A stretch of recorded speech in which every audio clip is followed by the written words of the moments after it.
परमात्मा ने ये सारा शरीर हमें ठीक ठाक दे दिया है, तो इसके बदले में हमारा कर्तव्य बनता है कि हम परमात्मा का धन्यवाद करें।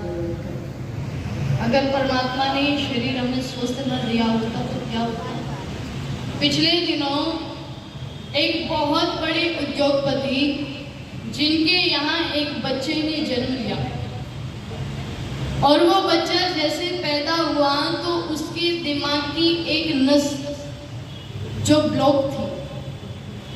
अब वो बच्चा जब पैदा हुआ तो डॉक्टरों ने बताया कि इसके दिमाग की एक नस है, एक छोटी सी नस है जो ब्लॉक है। तो इसने कहा कि डॉक्टर साहब जितने भी पैसे लगे तुम लगाओ, बस मेरे बेटे को ठीक करके दो मुझे। इस डॉक्टर ने कहा कि इसको एक नई नस फिट करनी पड़ेगी तभी ठीक होगा। इसने कहा कि आप जो भी चाहिए वो करो, लेकिन मुझे मेरे बच्चे को स्वस्थ करके दो। तो विदेशों से डॉक्टरों की बहुत बड़ी टीम बुलाई गई और जब सारे डॉक्टर मिलकर के देखा, उन्होंने चेकअप किया तो पता चला कि नई नस डलानी पड़ेगी। अब वो नस जब डाली तो लगभग 5, 7, 8 लाख का खर्चा उसमें आया। डॉक्टरों ने कहा कि ये मत समझ लेना हमने इसके दिमाग में ये नस डाल दी तो ये सारी उम्र ऐसी की ऐसी रहेगी। हर 2 महीने के बाद इसको बदलवाना पड़ेगा, हर 2 महीने के बाद नस का साइज बढ़ाना पड़ेगा, क्योंकि जैसे जैसे ये ग्रो करेगा नस को भी बड़ा होना पड़ेगा। ये नस ग्रो नहीं कर सकती, इसलिए इसके दिमाग के अंदर दूसरी नस डालनी पड़ेगी। अब 2 महीने का खर्चा कितना आएगा? 2 महीने में जब नस बदलवानी पड़ेगी कम से कम 5-7 लाख रुपए 2 महीने में खर्च होगा। अब ये बताइए वो पिता उस बेटे के होने की खुशी मनाए या गम मनाए? पैसे की कोई कमी नहीं है, जायदाद की कोई कमी नहीं है, ऐशो आराम की कोई कमी नहीं है, लेकिन जब शरीर हमारा स्वस्थ न हो तो ये दुनिया की जितनी भी दौलत है ये सारी फीकी पड़ जाती है। आपने देखा होगा लोग मखमली गद्दों पर लेटते हैं लेकिन नींद नहीं आती, और नींद आने के लिए क्या करते हैं? गोलियां खाते हैं, गोलियां खाते हैं। सब कुछ साधन है, अच्छे अच्छे पकवान खा सकता है, लेकिन शुगर की ऐसी बीमारी हुई है कि वो रसगुल्ला तक नहीं खा सकता। क्या उसमें पैसा काम आ जाएगा? पैसा बहुत कुछ होता है लेकिन सब कुछ नहीं होता। व्यक्ति का स्वास्थ्य जब बिगड़ जाता है, हो सकता है पैसे से काम चल जाता है लेकिन संपूर्णता नहीं आती, संपूर्णता नहीं आती। इसलिए मैं निवेदन कर दूं परमात्मा का धन्यवाद हम बैठ करके करें कि परमात्मा ने इतना सुंदर शरीर हमें स्वस्थ दे दिया, ठीक ठाक दे दिया। और ये मानव का जो चोला है ये सबसे श्रेष्ठ कहा गया है। सारी की सारी योनियों में सबसे श्रेष्ठ यदि कोई है तो वो मनुष्य है, लेकिन कब है?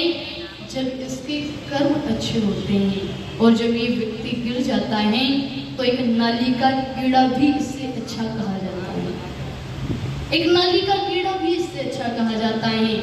और जब व्यक्ति अपने आप को उठाता है तो सारी दुनिया के लोग उस व्यक्ति के चरणों में नतमस्तक हो जाते हैं, सर झुकाते हैं। इतना ऊंचा उठ सकता है व्यक्ति और गिर भी इतना सकता है कि नाली का कीड़ा भी अच्छा कहा जाए। इसलिए बहुत सुंदर पंक्तियां लिखी कवि ने। क्या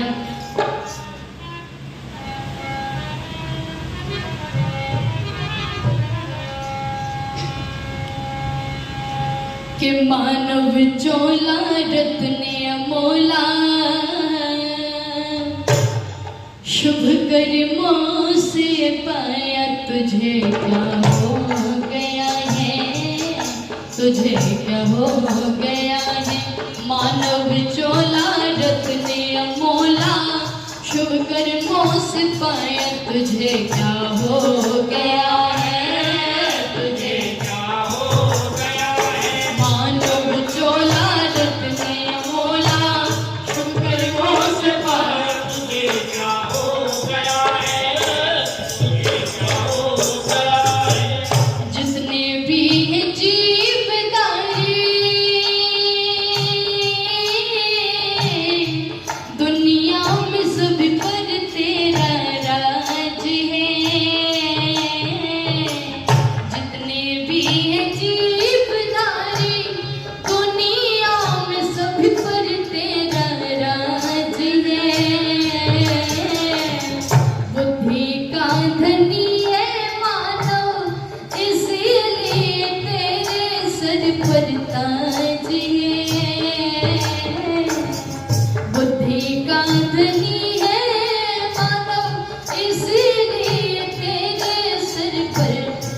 आज है,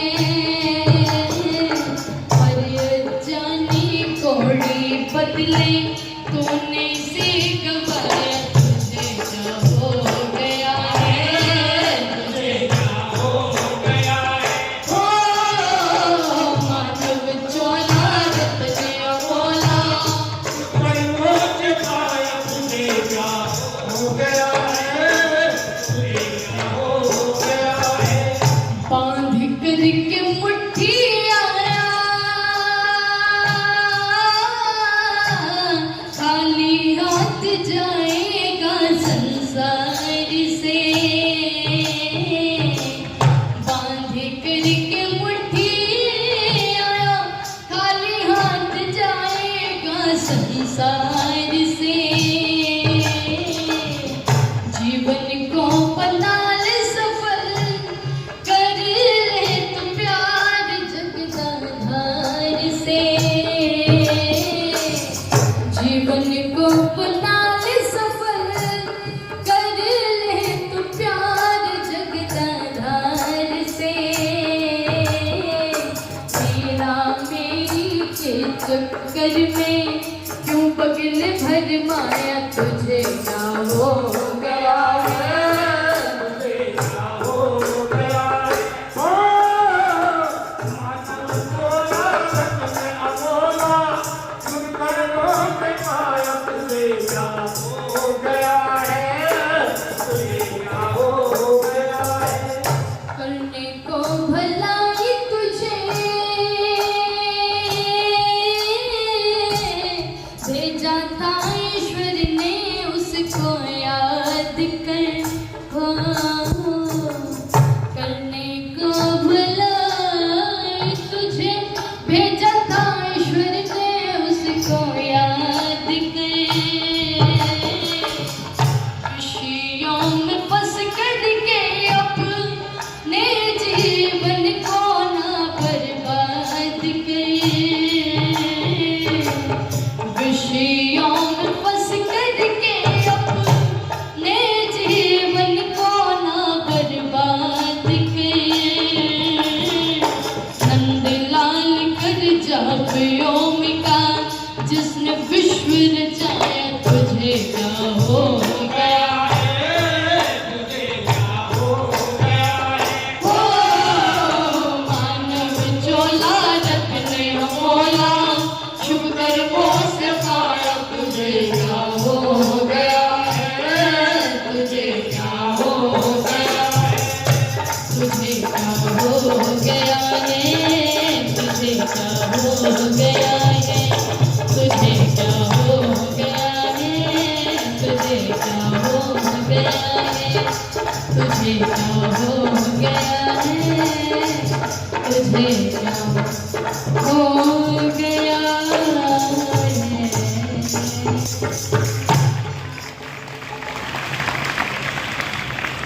हम न जाने कौन सी गफलत में खो गई हैं, हम न जाने किस अंधेरे में लिप्त हो गए हैं कि हम परमात्मा का चाह करके भी धन्यवाद नहीं करते। कुछ व्यक्ति तो ऐसे होते हैं कि उनका सारा जीवन ही चला जाता है, लेकिन परमात्मा का नाम तक नहीं लेते। एक बार एक महिला जिसने कभी जीवन में परमात्मा का नाम नहीं लिया, अंतिम समय जब आया, अंतिम समय में जब ये लेटी हुई थी, तो इसके 4 बेटे थे। चारों बेटों ने सोचा कि माँ ने जीवन में कभी भगवान का नाम नहीं लिया, अब इसका अंतिम समय है, अगर ये अपनी जुबान से एक बार परमात्मा का नाम ले दे तो इसका आगामी जीवन कुछ सुधर सकता है। तो बेटों ने कहा माँ के पास आकर के माँ, तूने जीवन पर्यंत परमात्मा का नाम नहीं लिया, आज तुम्हारा अंतिम समय है, कम से कम आज तो परमात्मा का नाम ले दो। बोले क्या कहना? बोले एक बार अपनी जुबान से ओम कह दो, ओम।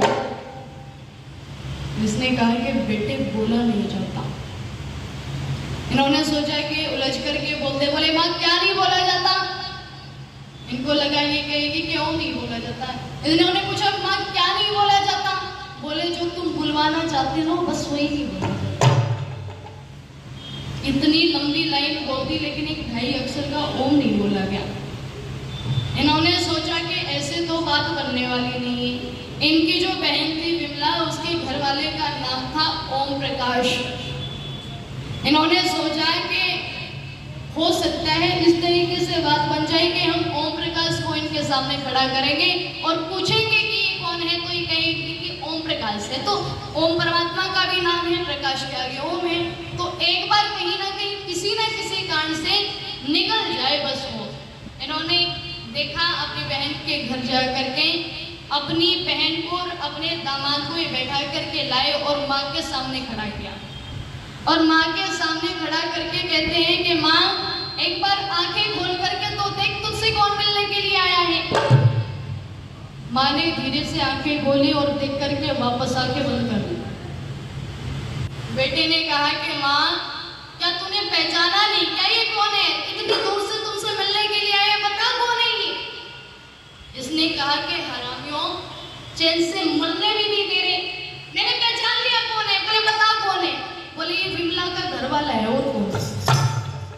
यानी कि उस समय भी ओम प्रकाश नहीं कहा। इतनी भगवान से चिढ़।